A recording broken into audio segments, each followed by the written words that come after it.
It's starting there. It's live. And then everybody freezes.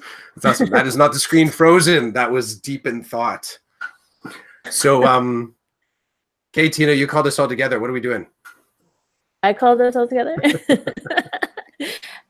We're chatting chapter 1 of Essentialism.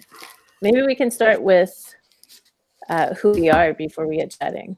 Yes, Does good that sound idea. okay? Who's going to start us off? I think you should start, Tina. Okay. I don't know what's important. My name's Tina Zita. I'm a modern learning resource teacher with PL, which means I have the coolest job. I hang out with kids and teachers trying new things all day, every day. I did not have a can of Coca-Cola tonight, so I will be a little sluggish. And a friend actually introduced this book to me many years ago as, I think, a message I was supposed to get from it. So I'm finally reading it 3 years later. Excellent. So super stoked. You know what? I just realized that you actually have to talk to make your feed look. And that whole time you're saying this book, I'm holding this up to the screen. I'm like, it's right there, Canada. That's why I shouldn't block Greg's name, but that's one we're talking about in particular, right there. Catherine, jump in. Okay. I'm Catherine Tang. I'm a grade 7-8 guidance teacher. So pretty much what that means is I work with intermediate students and the high school guidance department and grade 7-8 teachers just to help with some pathways planning. Right now we're in the midst of course selections, and it's a new position that's being sort of rolled out across the province. And yeah, we're just trying a whole bunch of new things, and it's been really great. Cool. Mm-hmm. So I get to be Chris Clough. I teach in York Region District School Board. Right now I'm 2/3 working in an ASD community class, culinary and life skills community class, and 1/3 a learning strategies instructor. So coming out of the semester, I was doing grade 12 learning strategies. I've had a couple other, I guess, kind of niche positions before this. I've worked with students on suspension and expulsion. Before that, alt ed. It's always been sort of like the flavor of small scale classrooms, sort of like schoolhouse size classrooms. So that is me. Very cool. And we do have Eileen and Barb on Twitter as well. Cool. I'll try. I'm going to try to follow along on Twitter and get their responses, questions. We'll see how it goes. Yes. This is cool. I have to admit, I've done only one other book club, and it was on Voxer. Oh yeah, Voxer. Yeah. Does that almost feel like a dated term now? Like are people's, and don't mean to start this with a slam, and it's a good thing we don't have any corporate sponsorship here.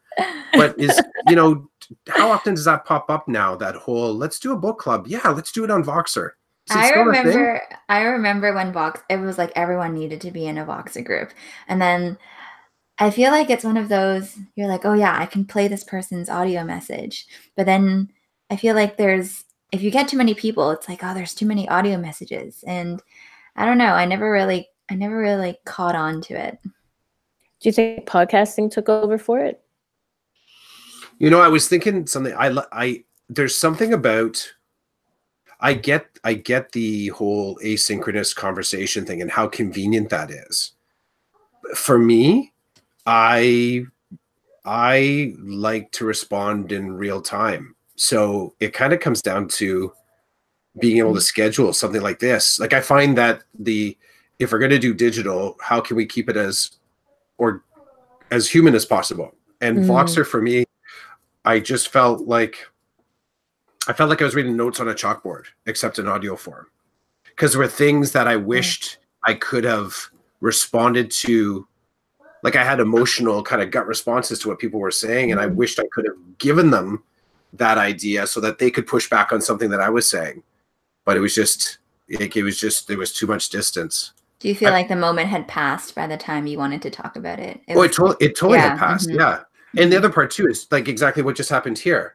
That I think some of that energy to be able to kind of like you want to kind of like jump on what is someone is being said. Like that's what makes it more human than it was overly diplomatic. And ultimately, I don't know if podcasting took that over, but what I would say, at least from the inside of podcasting, that the natural flow of conversation is really what kind of gets me stoked. So I think that's why I kind of fell away from Voxer, though I do see its purpose. I haven't heard it in a long time, like at least a year and change, maybe 2 years now, where, you know, we're starting another Voxer book club.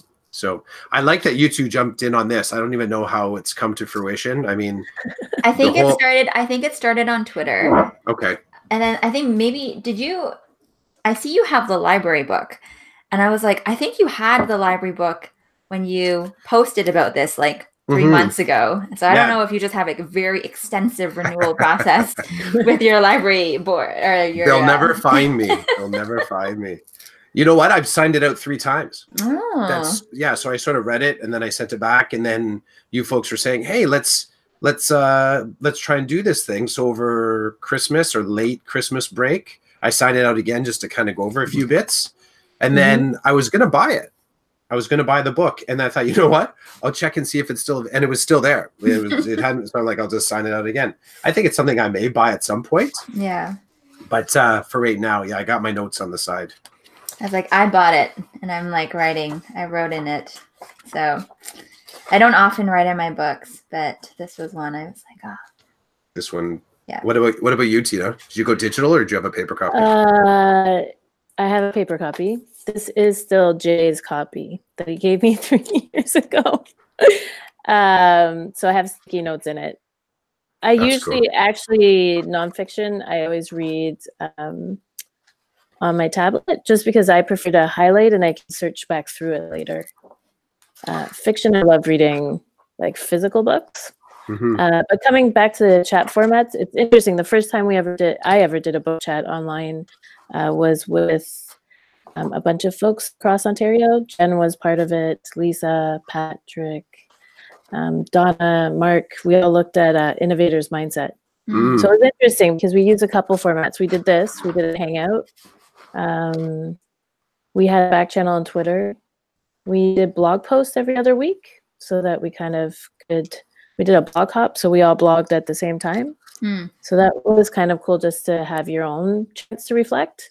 And Jen set up a Voxer group, but I felt so bad. I couldn't get into it. And I guess for me, I'm not a huge podcast person either. I need the visuals, and that's why Hangouts are kind of nice. You get to see people. Agreed. So get into it as in the enjoyment of it, not access the actual app. Like the spirit didn't capture you.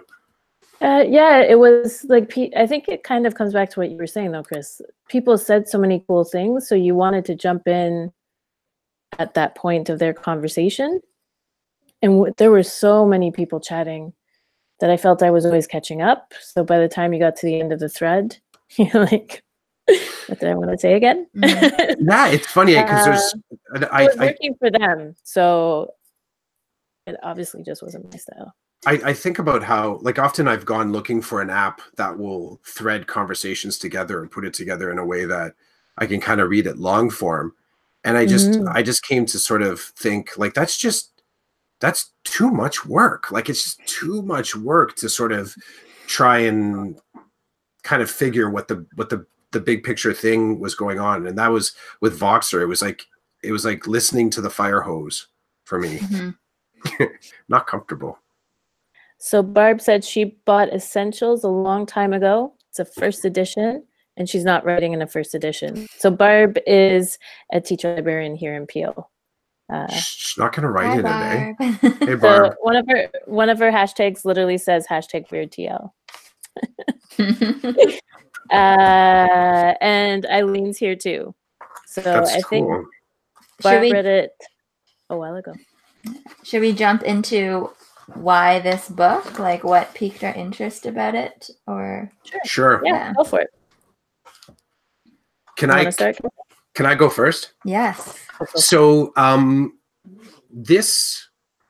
I'll start just quick. I can remember someone telling me, it was probably my dad telling me something to the effect of, just wait till you turn 40. It's going to all start to fall apart. Now, there's a bigger story here, and more comedy than I'm not as dire as I'm making it sound, but he was kind of commenting on the fact that, you know, according to him, that's kind of when the aches and pains start. That's when the real adulting starts, I think. And I've never really let go of that, because wouldn't you know it, like if somewhere in my 40th and change, 40.6 years, I injured my knee, and I'm like, oh, now I can tell the weather with my knee. Rain's coming because my right knee is sore. Or, sleeping started to get kind of disjointed, and stress didn't kind of disappear quite as quickly. And, really interesting stuff was going on with my kids. And, I think if I were to sort of step beside this, I'm going, my other self would be saying, well, Clough, hey, that's just a midlife crisis, right? But, I think that at that point, I started to look at all really like the life that I had sort of built, and the things that were of interest to me, and the career that I was immersed in, and all the sort of varied connections that I had. And I started to wonder about the big picture bits of value. So I wasn't going out and looking for things to buy. I was actually kind of dipping a little more deeply into how I view the world. I mean, looking at my own children, like how am I being a father to them? How am I being a partner? How am I sort of making positive presence in the world? And it didn't push me out. It actually really I found it compartmentalized me. It really boxed me in.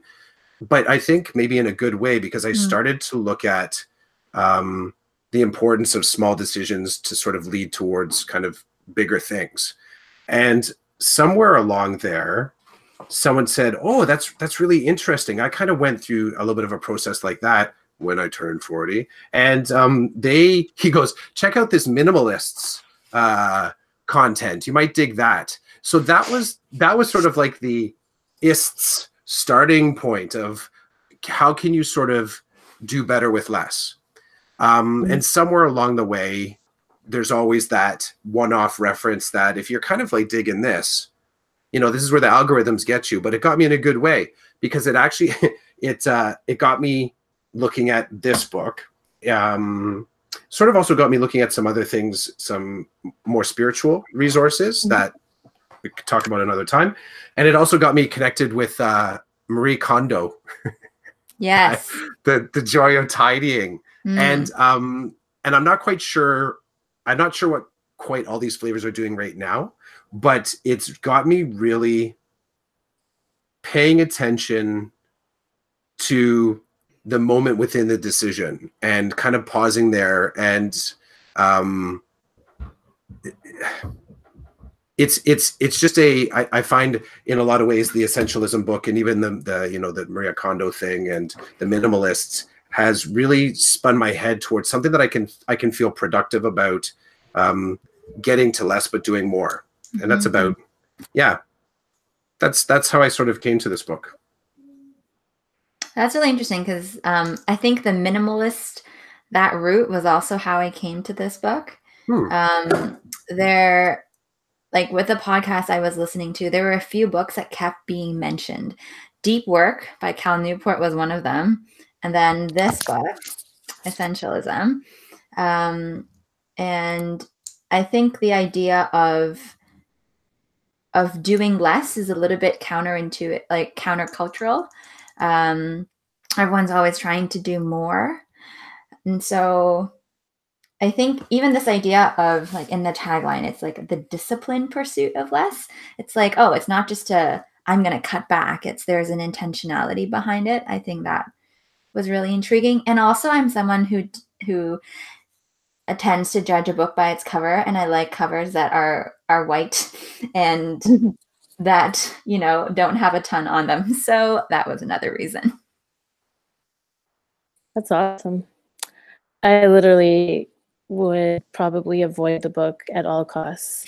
So Jay Richer had given me the book. They were reading it. They had the author come in and speak at their school, and they were trying to use it to help guide their focus. and I may be known to not say no. And it was an intriguing concept about really that you don't need to, that you can do better work, I guess, if you streamline that work. So I was reading through, and I think that that standout when he talked about going to the meeting when his child was born. Mm. And I think somebody in his family said, if you don't prioritize your life, someone else will. Just had like flashbacks.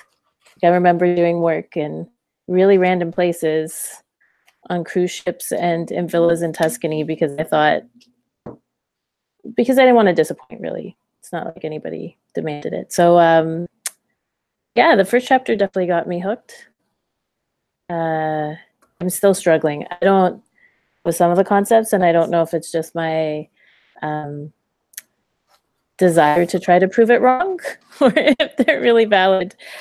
Barb said she read the book when it first came out because in a world with demands, which demands multitasking and values how much you do, I wanted to explore the idea of pursuing less. And she liked your comment there, Chris. The less but doing more. Eileen just recently purged half of her closet after binge watching Tidying Up. So there you go. I'm curious what this first chapter, without it ever saying this specifically, I kept on getting this pulse from the book, like the idea of risk. That there's an element of that. There's an element of risk in trying to do, and it's almost like you have to get over that bump in order to like kind of make it past the first chapter. And it's embedded in some of the language, like Catherine, like you said, the disciplined pursuit of. There's a little further in, it talks about the relentless pursuit. There's a deep. If we just take it at face value, that obviously, Mr. McCowan is like, just you have to do this. Like you just have to kind of go directly at the thing that you wanna say is essential, and take a chance on it. But I'm having trouble. Tina, I like your mention of sort of doing work in villas and on cruise ships, but I'll put it in a different way that maybe will strike at a teacher's heart. A day like today in our board where there's, essentially a travel advisory because of the weather. Now, in my particular board's case, it was to protect the students because waiting outside was just like, it would have been terrible for the kids to be waiting for public transportation. But I know that there's always a parallel conversation there around, but if it's not good for the kids, we're going in, and not to say that kids should come in, but I'm actually pointing to the fact that we're willing to pay that, to do that risk. Like we're willing to sort of go to school. Now, this is the type of risk that probably some teachers would kind of say, yeah, maybe we should push back on that a little bit. But it's that idea of doing that extra, and then, not really having a place to gripe about it afterwards, because you willingly do it. You're going that extra mile. You're willing to sort of show up on the bad snow days. You're willing to sort of take all these chances basically on behalf of the students. And I feel like this book was saying, hey, whoa, slow down, Clough. You're gonna have to start taking some of that risk yourself just for you. And I don't know if I found a place yet, even after kind of making it through the book a couple times. I think it was also that idea of being counterculture almost, right? Like that we see our value in how many things we've accomplished versus accomplishing well. And I liked, I can't remember the exact page now, where they started talking about the vicious cycle, that doing good work means you get more requests, and more requests means your work gets less. And I guess that really kept jumping out at me. And it was hard because as I'm reading it for myself, that idea of single energy versus stretched energy. You're kind of like, but what would you say no to? But then when it talked about education there on page 25, what if schools eliminated busy work? I'm like, of course. And you're like, oh, I only like it for other people. Yeah. So for kids, I still want you to follow their passions and kill busy work and make it more meaningful. But for myself, no. You know, it just was kind of funny. I sent an email tonight to my kid's teacher saying, can you send me another geometry worksheet so my kid can practice? I said those words. My daughter has actually said, I love worksheets. It was for my son. So this was, I think this was the picture that you're mentioning. Is that the sort of like your energy, sort of like that arrow of energy, as opposed to, there's a really cool picture later on. Actually, I don't even know if it's a picture later on that, yeah, it is. It's actually in a few chapters that reverses the arrows. But for now, when you saw that picture, what was your response to that picture? When you actually saw that picture, like, did you have any kind of an emotional, I kind of looked at that and I thought, that's easy to say. Clough, you're doing it wrong. I think the contrast between how long that one arrow was as opposed to how short all those other little arrows, I was like, oh my goodness, this is like, that teacher who is trying to do a really good job in their classroom, but then also like, being the teacher advisor for the student council, and then also doing this outside of school. And it's like, they're trying to do so many things and they're all awesome things, but it's like, you only have so much energy. And like, if that's the way that it's distributed, that's as far as you're going to get. But do you think as teachers, we really just have one path? I think that's why I like to change up the illustration, because I don't think, I don't think it's as clear cut as that illustration makes it seem. I was trying to think, like, what could you use as your North Star that you check what you say yes or nay, yay or nay to? And so for me, I've always tried to look at those things that are pushing the envelope a little bit, that either let me connect and learn or that let others connect and learn.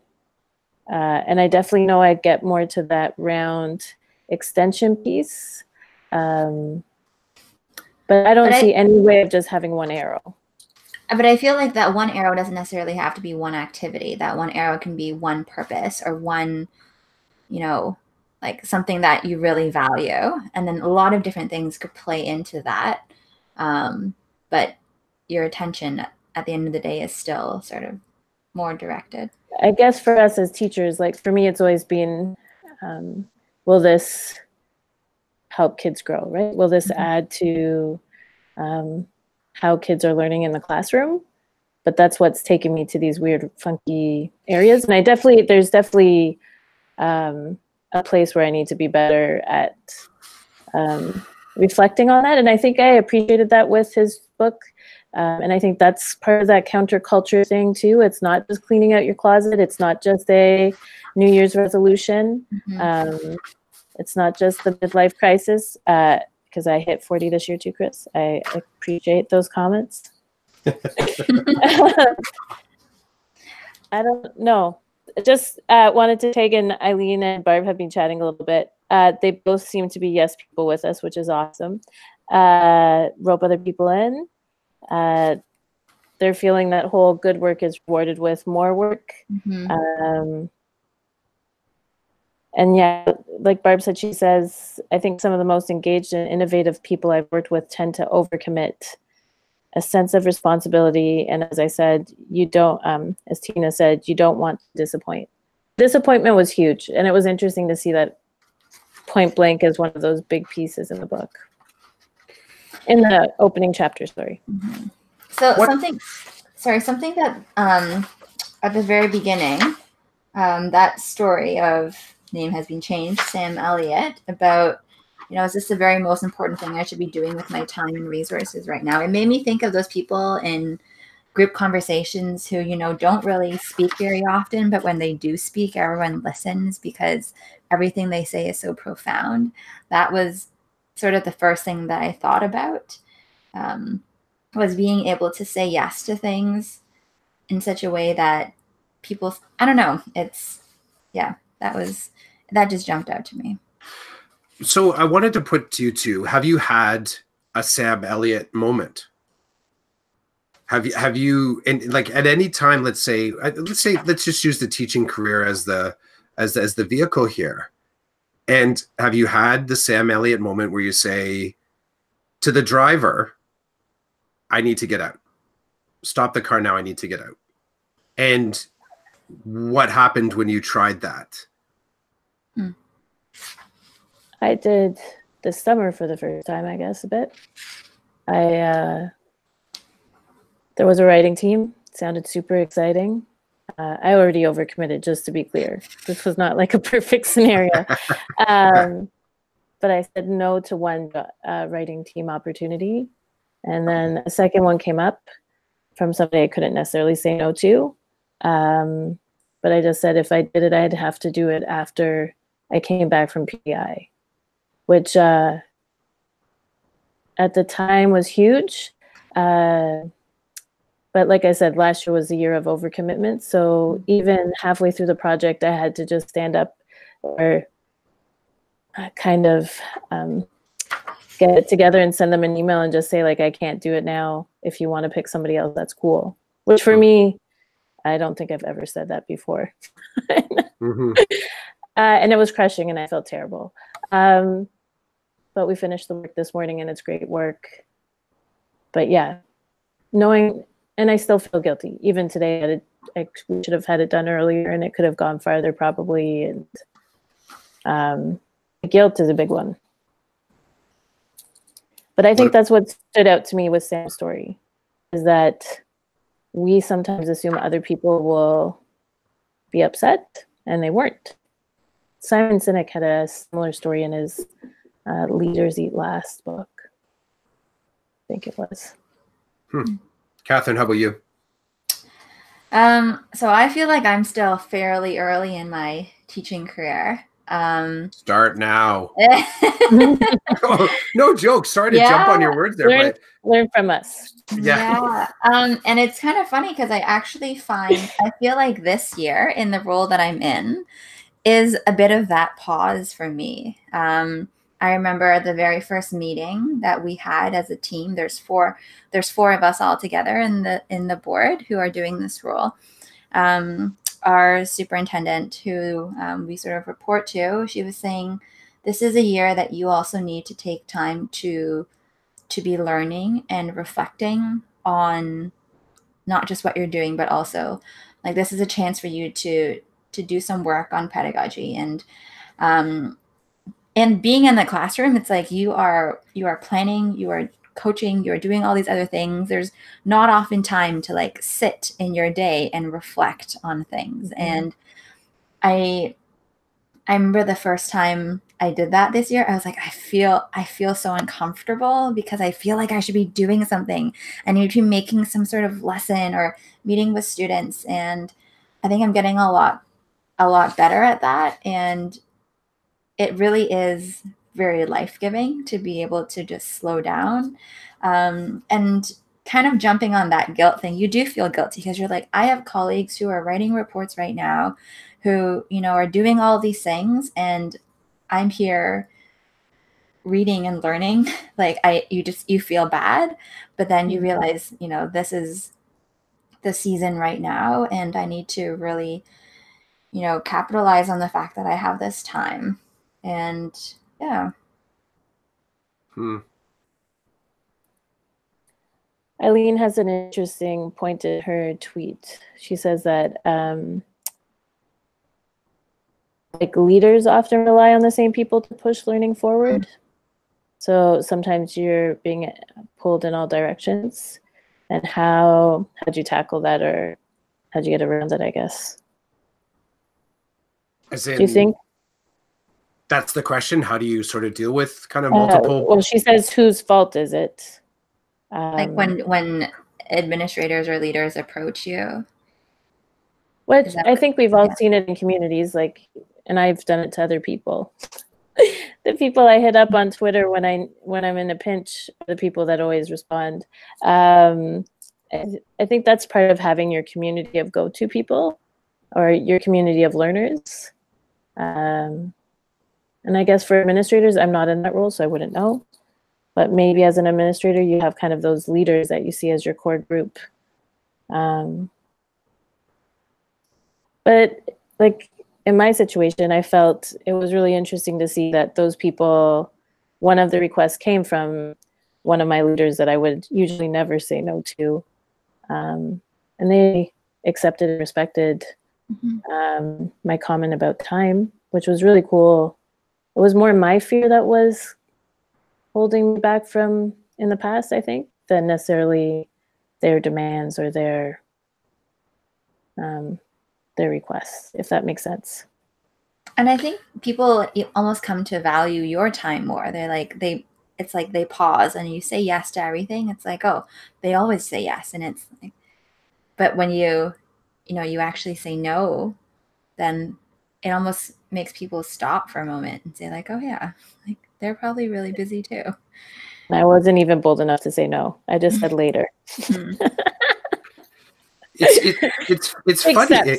Baby steps. Yeah, it's a fun. I like. So sorry. Is Eileen asked about whose fault? Can you give me that question again?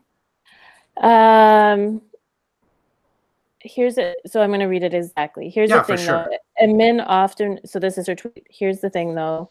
Admin often rely on the same people to push learning forward, so they end up being pulled in all directions. Whose fault is it? So I guess for me, I'm just trying to parse out what's the dynamic there. Are we talking about fault? So I guess it's fault. Would we go so far as to say fault that the original demand even exists? Because that can go all the way up above school to system level, that a thing has to be done.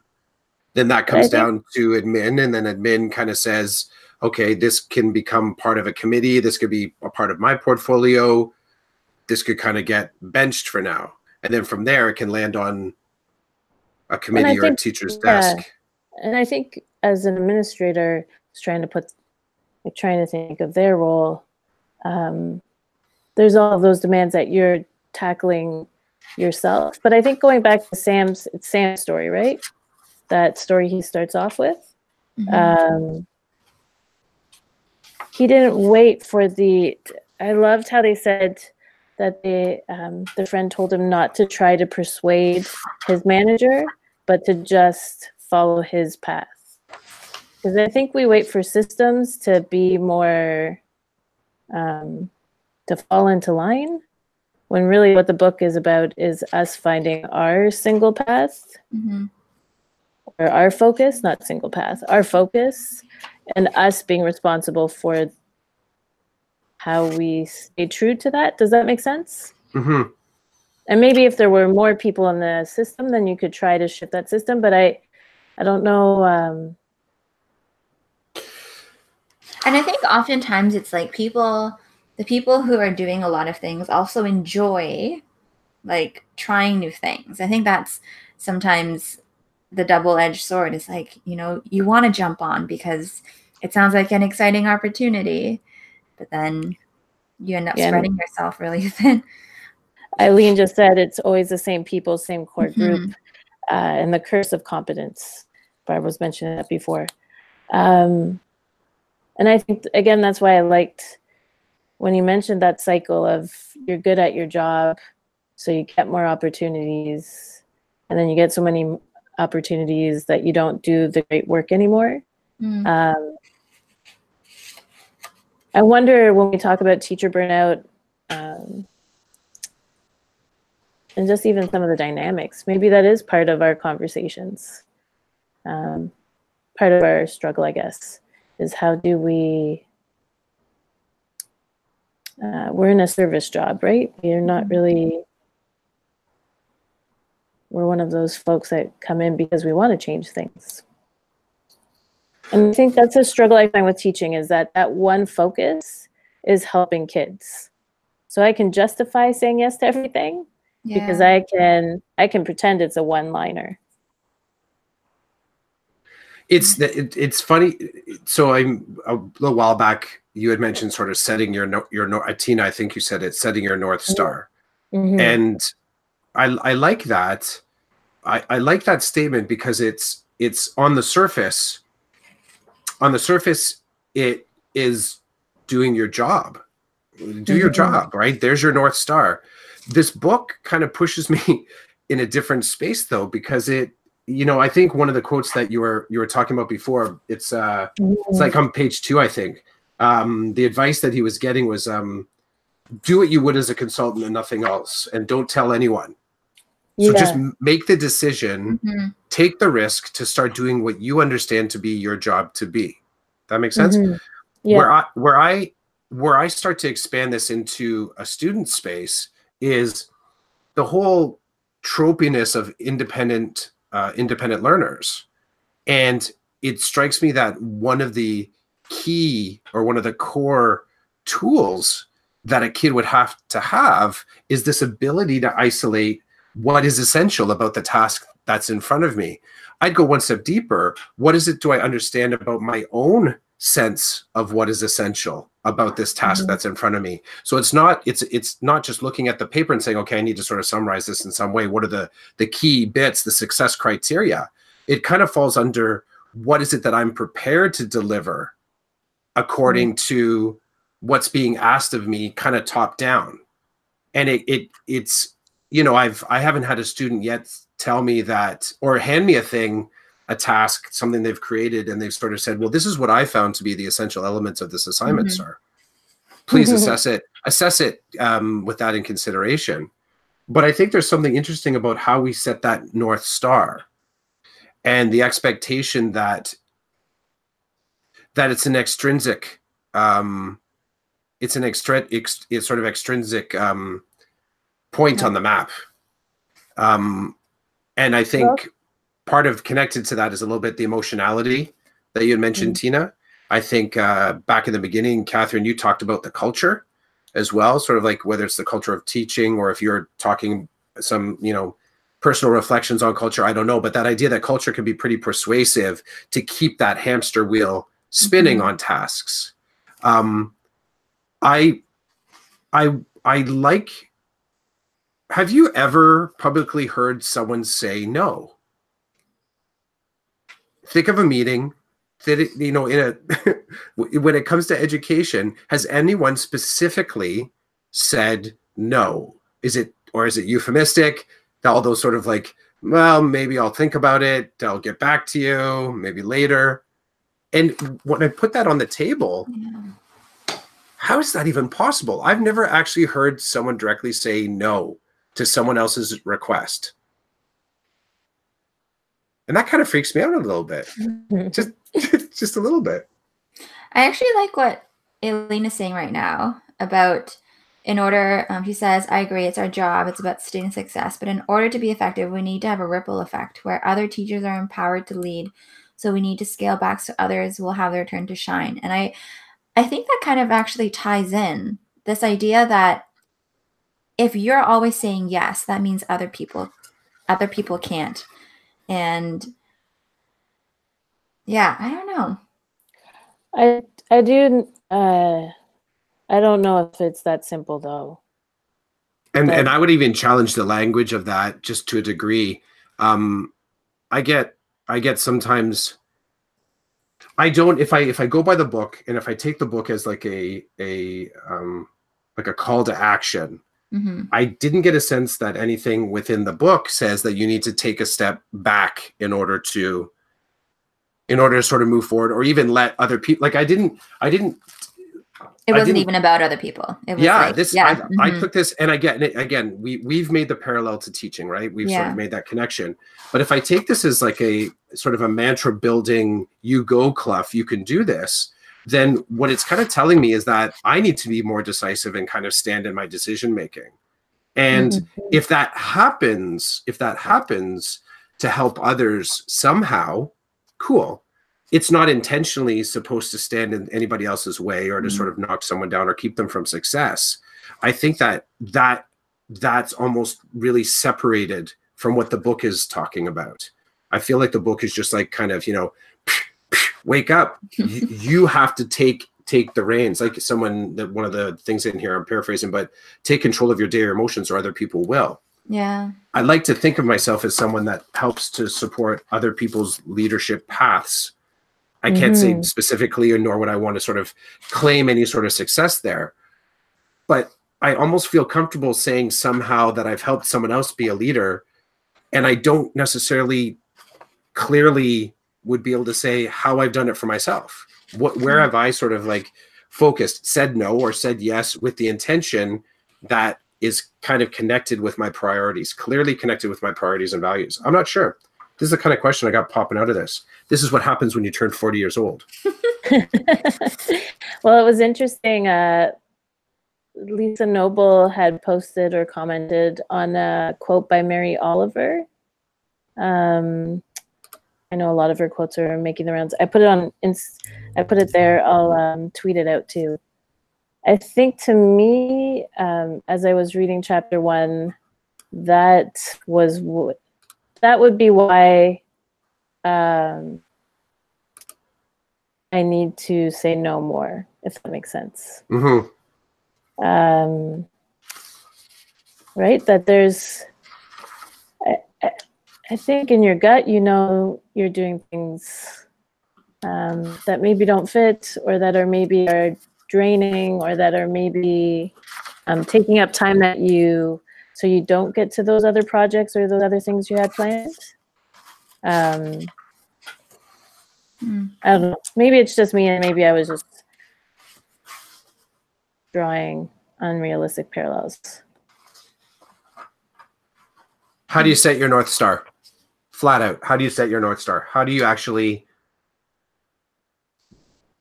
confidently and consciously set that North Star? It's kind of vague. I mean, it's I'm still trying to figure that out. Yeah, hopefully by the end of the book. Is there a chapter on that? Come on, Greg. Come on, Greg. Pull us through. There has to be a chapter on it. Would you be able to say, if you could sort of do a sliding scale of percentages here, external, sort of like that loci of power, responsibility, inside or outside of you? Explain that again. Sorry. So when you're sort of thinking Coca-Cola, remember slower here. Yeah. when you're thinking about the number of, let's just make it about the way you do your job. What percentage of it would you say is anchored in you setting your own destiny, your sort of like your own direction, your own mandate?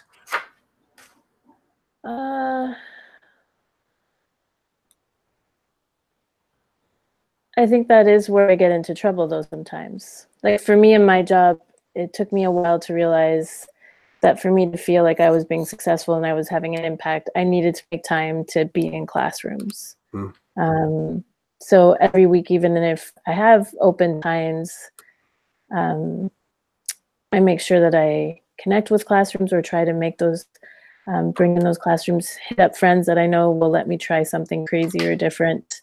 Because I know that keeps me focused on what got me into this job. I think though, I know that's reinvigorating. I think it's the other stuff that then gets pushed outside the day. So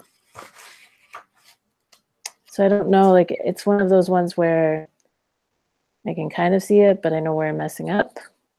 Or I don't know where I'm messing up. I don't know. You?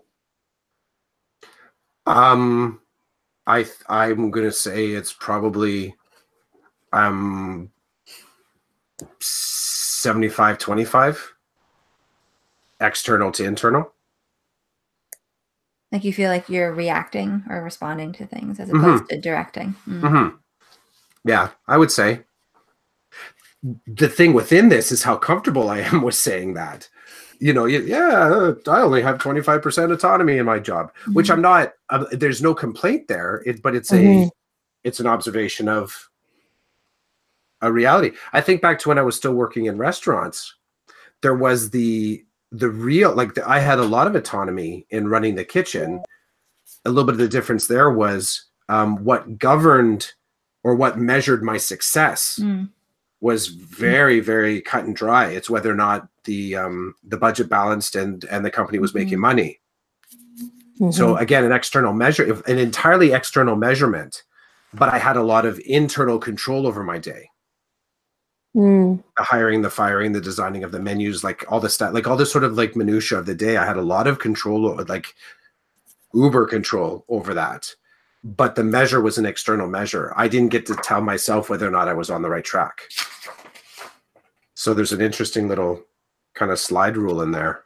Yeah.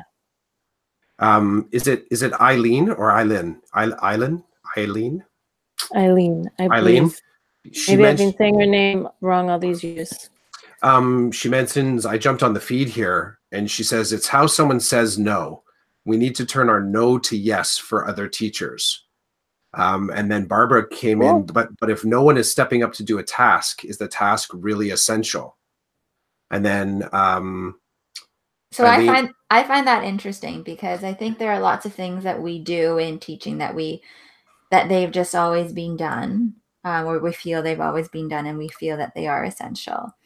And I think when one of the things that in the book Greg talks about is this idea of decision fatigue, and I've been hearing that a lot, but how like the more decisions we have to make, like the more the quality of our decision making deteriorates. And I feel like when there are so many things going and happening, like we don't pause to even ask, like, do we need to do this?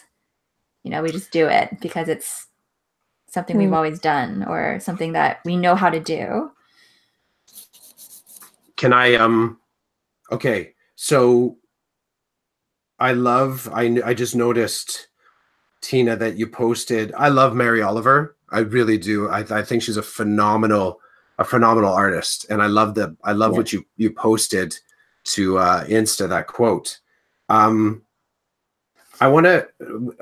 like Barb posted one of her quotes from the book though. Yeah, and I wanted to, that one's even better.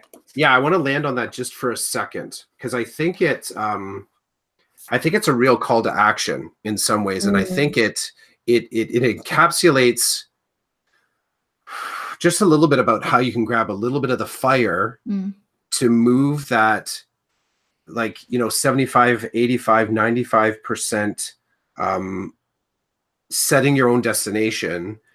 And secondly, and maybe more importantly, developing the set of tools that allows you to measure or assess whether or not you're on the right track, and you're not dependent on the system to say, I keep looking up in the air, I realize, because I used to have my camera on that corner. My camera, I moved it down here. I look up at myself and I'm like, what are you looking up at the wall there, Clough? So the quote, and it wraps up, I think it wraps up, it almost wraps up chapter 1. So the quote from Mary Oliver wrote, tell me what it is you plan to do with your one wild and precious life. And I've talked to a few people about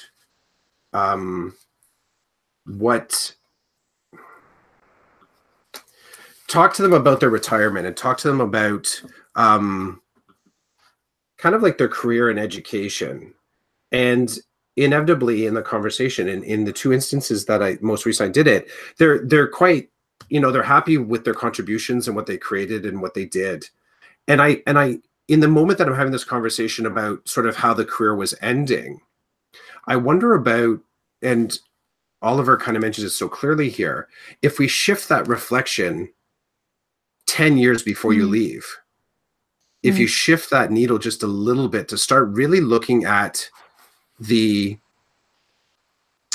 vivaciousness of having a job in education and the incredible things that can be created along the path, it makes me wonder about some of the conversations that are a little too future seeking. And when I come back to, how I mentioned how I came across this book, a career in education, there is it. You know, we're mortal within it. There is an end game here. You will not teach forever. Mm. So, I'm not saying we shouldn't think about retirement, but really, really soaking up the life of where you're at in the career. I think it inevitably puts you in a position to kind of recontextualize that priority and value system. So you're not just always looking for that sort of like off in the distance system strategy that's coming back at you. I think that's, at least going into chapter 2, that's something that kind of hit me hard. And it's not about the suggestion like somehow you're doing a good or bad job. I think that oversimplifies it. I think what it comes down to is, are you willing to see your own humanity in the work that you do? Which I think for each person, it becomes highly subjective. But I think it also pulls a lot of stuff off the table. I think it's also letting go of comparison. It's not about what me against others' definition of success. And that's not something we're used to. I think that's probably like the big thing that I'm pulling away even from our conversation is like determining what does that wild, precious, successful life look like to me. And I guess, yeah. And being okay with that being my direction, even if, you know, it's different from other people's and maybe even by an external measure, not necessarily successful, but in my eyes it is, you know. There's a lot of that letting go of perceptions throughout the book. Like, yeah. Throughout chapter 1, I mean, at least. That's why I think as I was reading it, it kept going back to that personal reflection. I can definitely see those connections to a system move. Yeah.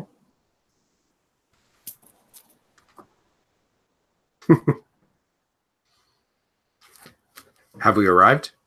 I think so. How hard were you two working to not wrap up sentences by saying something like, and that's what's so essential, or that's the essential?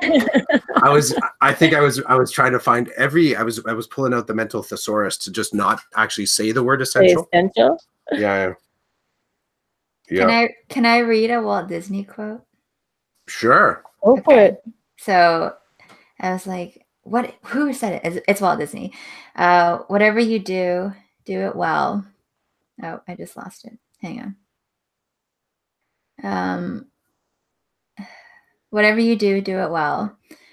Do it so well that when people see you do it, they will want to come back and see you do it again. And they will want to bring others and show them how well you do what you do.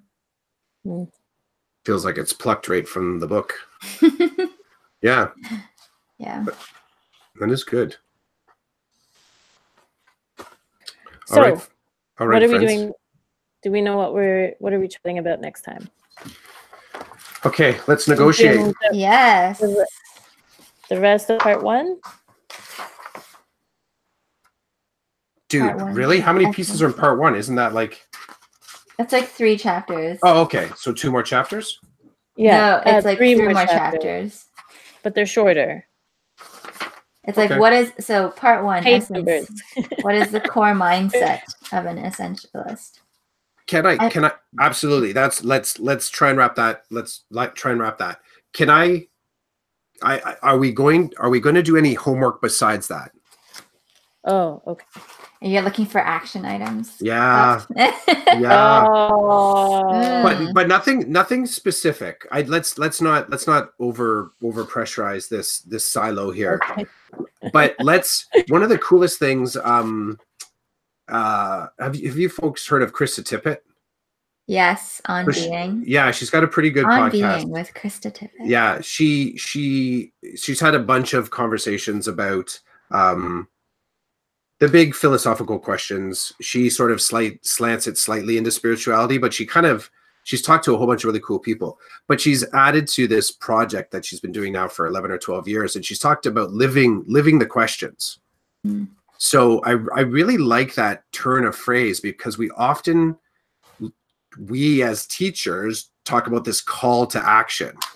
And I think it almost sets too hard of a destination point and an absolute outcome to the things that we're trying to do. So it isn't, I'm going to steal from Krista. Sorry, Krista. I know you're going to listen to this for sure, but I like that idea of living the questions. So what is it that you actually are kind of a little bit tormented by, you wrestle with, you sort of like, you tried to do it, it's just not going to work. So it comes back when we talk again, a little bit messy, just a little bit messy.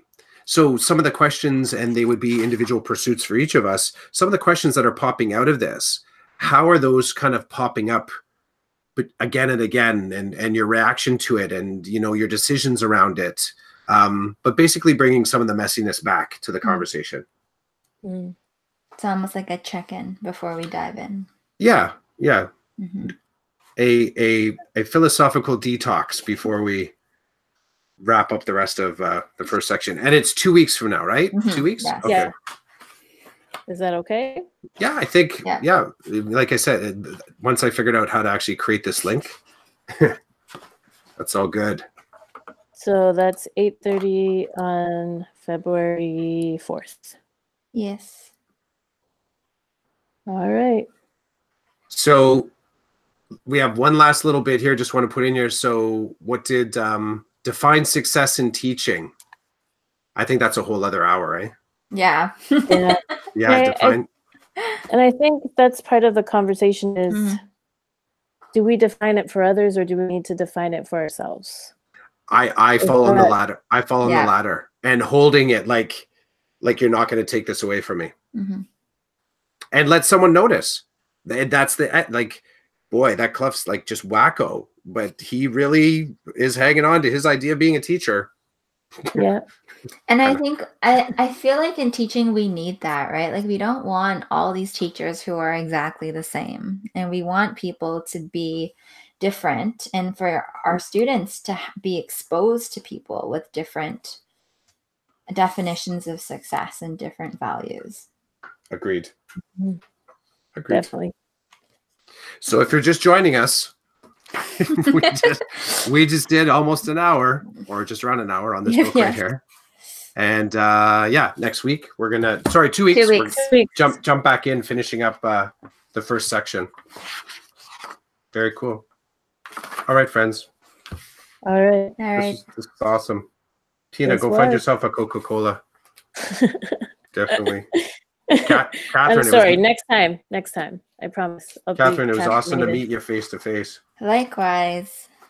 And so what I'll do is I'll mention it here. I'll put this together. Maybe I'll figure out a little funky intro song, and I'll post it as a podcast to Chasing Squirrels. So cool. Anyone else that wants to check the feed afterwards, and we have a nice little artifact there. Okay. Awesome. Great to talk to you both. Nice chatting with you too. Yeah, I'll see you in the digital hallways. We'll see you there. Adios. Bye. Bye.